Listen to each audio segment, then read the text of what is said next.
Hey, have you ever wanted to play a roguelite with movement and combat similar to Ratchet and Clank, but with weird anthropomorphic humanoids that will make you question whether you're a furry or not? If your question is maybe, or a weird look of what I just said just appeared on your face, then may I present to you Brew. You play as a rat who dreams of joining the Magic Academy and becoming a grand alchemist. The problem is, you've already failed the entrance exam 1,000 times. But your persistence finally pays off. A mysterious patron steps in and sponsors your entry into the academy, giving you one last chance to prove yourself. From there, it's all about brewing potions, taking on challenges, and working your way up. To graduate, you'll have to climb the tower, fight your way to the top, defeat the final boss, and claim the title of Grand Alchemist.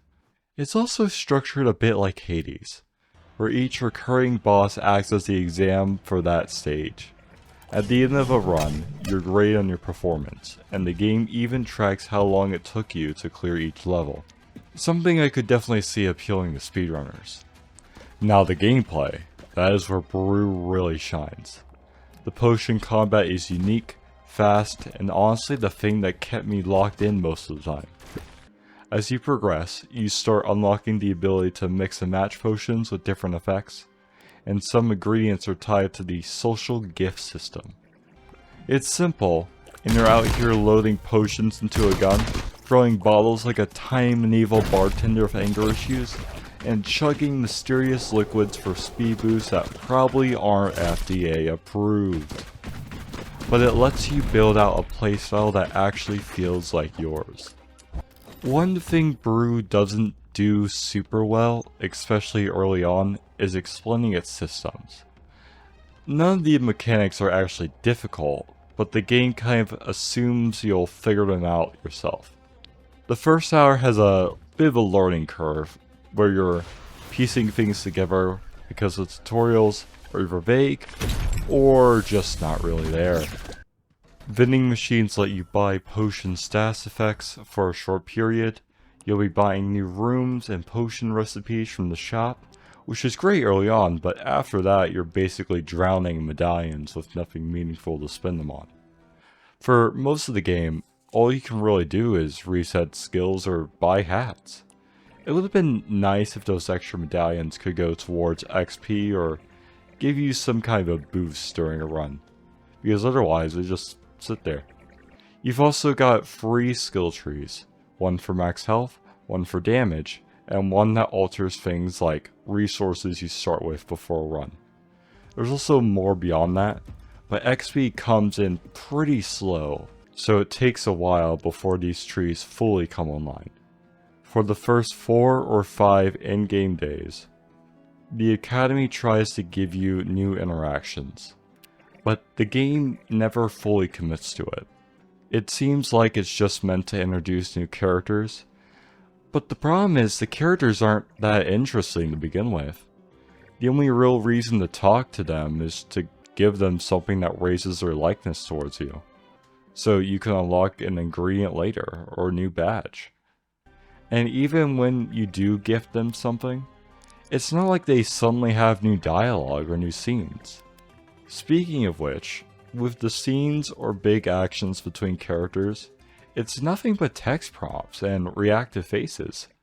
It just feels like someone wrote Act 1 of a social system but never got around to finishing Act 2.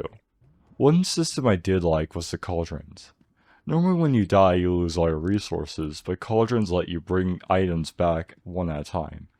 And each item is tied to a specific character's likeness. Throughout your run, you also find spellbooks that upgrade your spells, and each spell has 3 categories depending on how you use it. Shooting, throwing, or drinking your potions. It adds a decent amount of variety. Load potions into your gun for different shot types, throw them for high damage and status effects, or drink them for movement buffs. On top of that, you'll find chests containing badges that grant new abilities and open up some fun combinations. I found a lot of them to be pretty unique, and I enjoyed experimenting with what kind of builds I could make.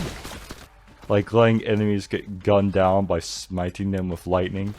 It gives you that classic roguelike, okay, this build actually is kinda sick feeling. The only issue is that, like the rest of the game, the badge pool isn't huge. After a handful of runs, you'll see most of them, though you can unlock more through the social system. Still, I like how the system is set up, and how it pushes you to tweak your playstyle on the fly. And that's something I do genuinely enjoy about it. The tower itself has a few different environments as you climb, and they do help break up the pacing a bit.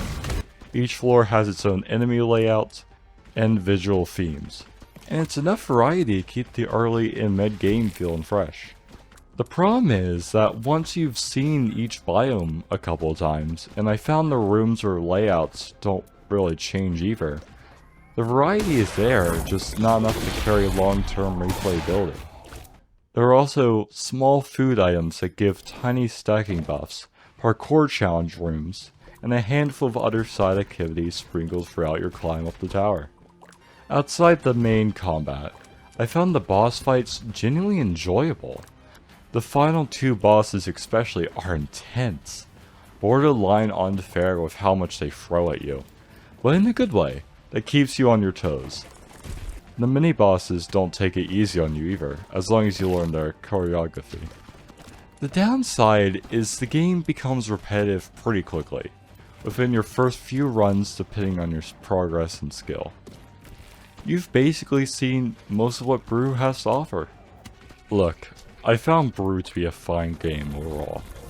Brew feels like it's trying to do multiple things at once, but doesn't necessarily succeed in most of them. The combat is solid, and honestly feels like the one thing carrying the experience. The social system and interaction mechanics, though, felt underbaked. Outside of earning new badges or ingredients for potions, there just wasn't much reason to engage with them. And the execution never fully clicked for me. Now, some players will enjoy this stripped back, cozy dungeon crawler. But for me, it landed as underwhelming, and a little bit disappointing after rolling credits. That said, I did have fun with the boss fights and some of the movement-to-movement gameplay. Of course, don't let my take make your decision for you. This is just my experience. Look at other opinions and players' perspectives to see if Brew is right for you. So here, at Critical Reset, I give Brew a 3 out of 5.